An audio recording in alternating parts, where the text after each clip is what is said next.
Bonjour, on va parler d'architecture d'ordinateur et vous allez comprendre pourquoi on utilise ce terme. On a vu les bascules, on a vu les portes logiques, ce sont des briques avec lesquelles on peut construire des sous-ensembles, ces systèmes combinatoires et systèmes séquentiels que sont les décodeurs, les registres, les compteurs. Et maintenant, on peut assembler ces éléments préfabriqués pour construire, dans le fond, des machines informatiques. Les microprocesseurs actuels, ce sont des palais et on découvrira quelques chambres. Maintenant, on va se contenter de construire une cabane de jardin et d'avoir une vague idée comment on pourrait faire une maison.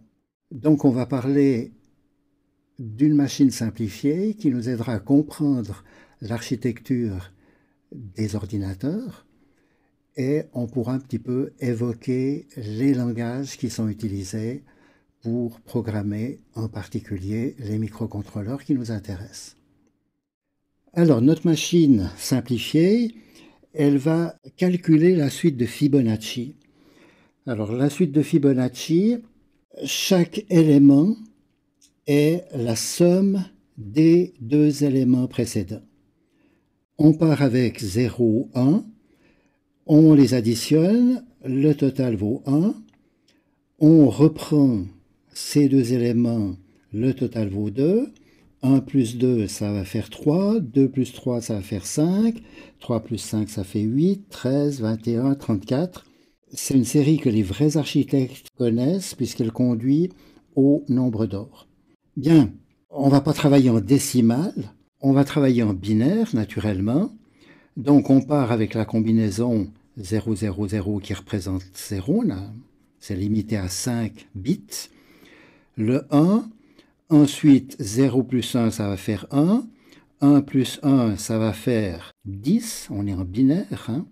Donc une 0 unité et une 2n. Ensuite 1 plus 10 ça fait 11, 10 plus 11. Alors, on n'a pas étudié l'additionneur binaire, mais vous en voyez bien maintenant un petit peu son principe. On additionne une colonne, on obtient un 0, et on a un report, hein, comme quand on calcule en décimale et qu'on dépasse 9.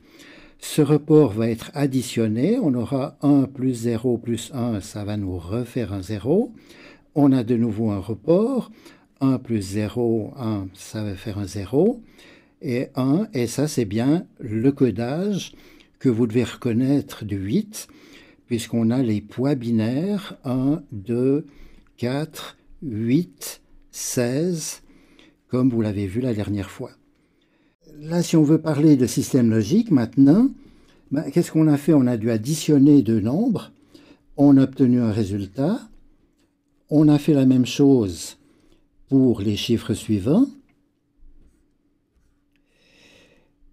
et chaque fois on a obtenu un digit, mais étant donné que 1 plus 1 peut faire 10, on a un report qu'on appelle carré d'un additionneur à l'autre, et vous voyez que maintenant on a un système logique avec 3 entrées et un carré, et puis on a une sortie et un carré. Donc c'est facile de transformer ce rectangle dans une série de portes et de fabriquer un additionneur de la taille qui nous intéresse. Alors maintenant, ce qu'on doit faire, c'est symbolisé ici. Voilà notre algorithme, on doit additionner deux nombres, mettre le résultat, et puis ensuite déplacer cet opérateur pour agir sur les nombres décalés. Alors, construisons cette machine de façon à ce qu'elle puisse fonctionner. On va utiliser deux registres de 8 bits de large. C'est les valeurs un peu standards dans nos éléments. On les appelle A et B comme éléments logiques. Ces deux registres vont fournir leur information à un additionneur binaire. Et le résultat pourra être mémorisé dans un registre. Donc, comment est-ce que ça fonctionne maintenant?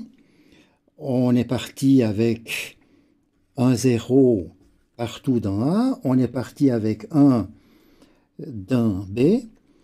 L'additionneur va fournir le résultat 0, 1, et on va donner une première impulsion d'horloge qui va mémoriser cette information en sortie, où on pourra mettre des petites diodes lumineuses pour afficher le résultat.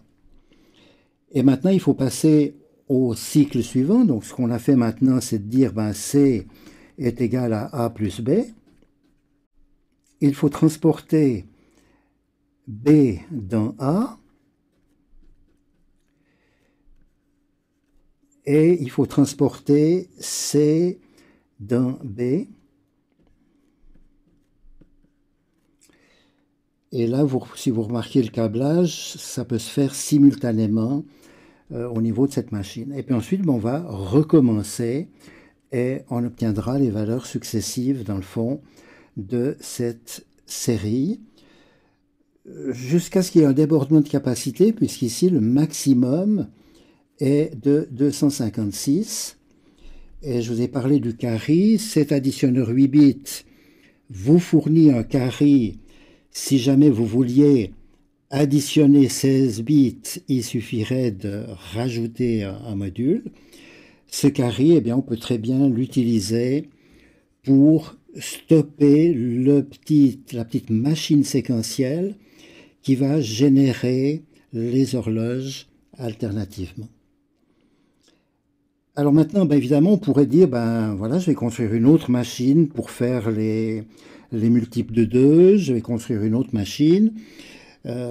C'est pas tellement ce qu'on voudrait, c'est une machine universelle.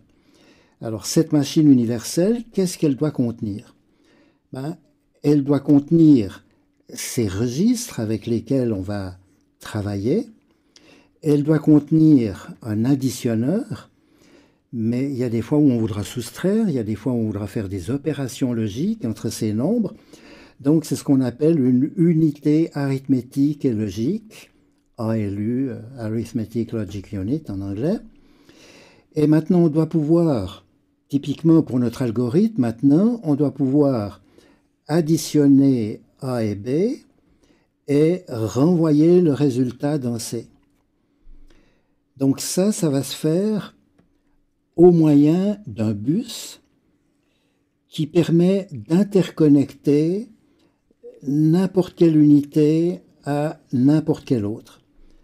C'est comme une gare avec des voies en parallèle, et naturellement il faut commander les aiguillages qui vont permettre de transporter l'information au bon endroit. Et il faut des ordres pour positionner dans le fond ces engrenages. Alors, on va définir des mots binaires en disant, voilà, on va prendre, j'ai 3 registres, je vais prendre 2 bits pour dire quel est le registre avec lequel je vais travailler. Et puis éventuellement, on va pouvoir travailler avec 2 registres en même temps, il faut les choisir indépendamment avec des bits, 0, 0, ça sera A, 0, 1, ça sera B.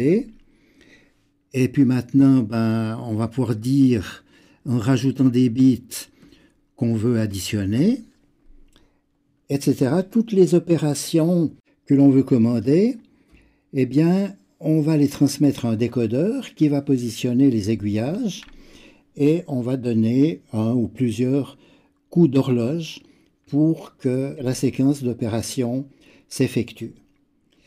Et ça, ce sera la première chose qu'on veut faire. On a dit C égale A plus B. Ce sera le code binaire que l'on va mettre ici.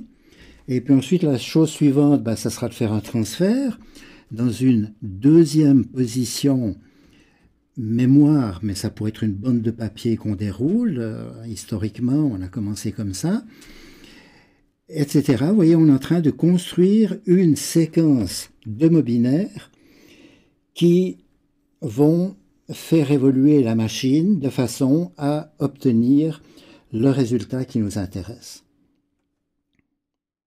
Donc, ces mots binaires, évidemment, sont très pénibles à mémoriser, à manipuler, à écrire. On va remplacer les mots binaires par des expressions qui sont plus explicites. On veut bouger d'un registre à un autre, mais on va utiliser move.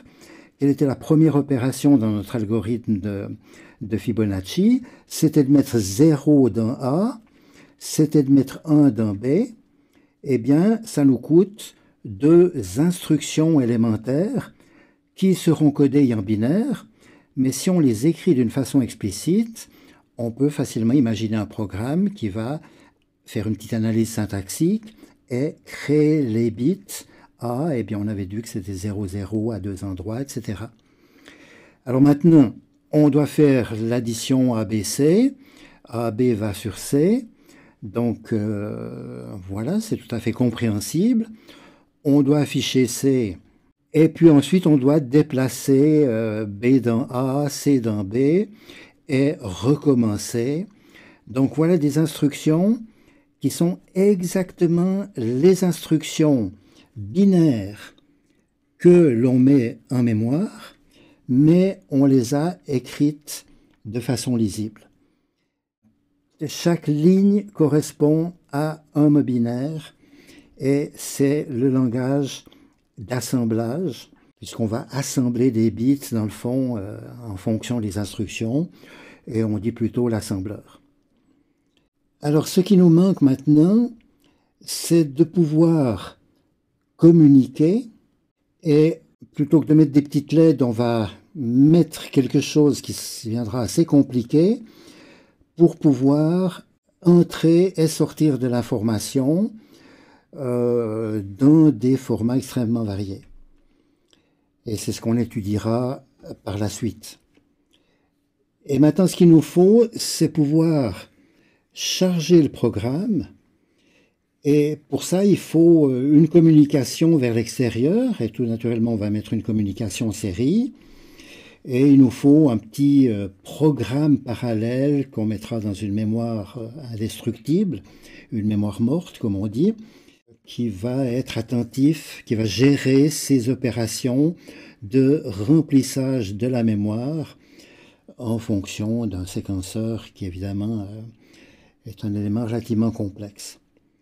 Alors, l'étape suivante, c'est de dire l'assembleur, c'est bien joli, mais j'aimerais pouvoir écrire comme au début, C égale A plus B. Et cette transformation de C égale A plus B dans une séquence d'instructions qu'on avait vues avant, ça peut se faire par un programme. Et ça, c'est le langage C que l'on va étudier, qui nous permettra d'écrire les choses comme ceci, avec encore un petit point-virgule à la fin. Et l'intérêt, c'est que l'on pourra écrire les programmes d'une façon qui nous est beaucoup plus naturelle. Alors tous les langages informatiques, depuis ce binaire, puis l'assembleur, le C, le Java, et il y en a encore beaucoup d'autres derrière, ont été développés pour interagir avec l'homme, programmer vos tablettes graphiques, etc. Nous, ce qui nous intéresse, c'est pas d'interagir avec l'homme, c'est d'interagir avec un dispositif technique que l'on va brancher sur ces entrées-sorties, des capteurs, des actionneurs. Et pour cela, il faut qu'on ait un langage approprié qui à la fois permet de faire des calculs en binaire ou en décimal, puisque si c'est du décimal, le programme saura choisir et appeler toutes les instructions de conversion nécessaires. Donc c'est le langage C qui va nous permettre d'écrire ce genre d'expressions, dans lesquelles on pourra aussi penser pour des nombres à leur représentation décimale. Le programme n'aura qu'à faire les transformations nécessaires. Et ces langages se sont beaucoup développés en pensant à l'interaction avec l'homme. Mais ce qui nous intéresse avec les microcontrôleurs, ce n'est pas d'interagir avec une tablette, avec un écran, avec un clavier, c'est d'interagir avec des dispositifs physiques, des capteurs, des moteurs, et c'est le but de ce cours, et c'est le rôle des microcontrôleurs par rapport aux microprocesseurs avec leur mémoire énorme.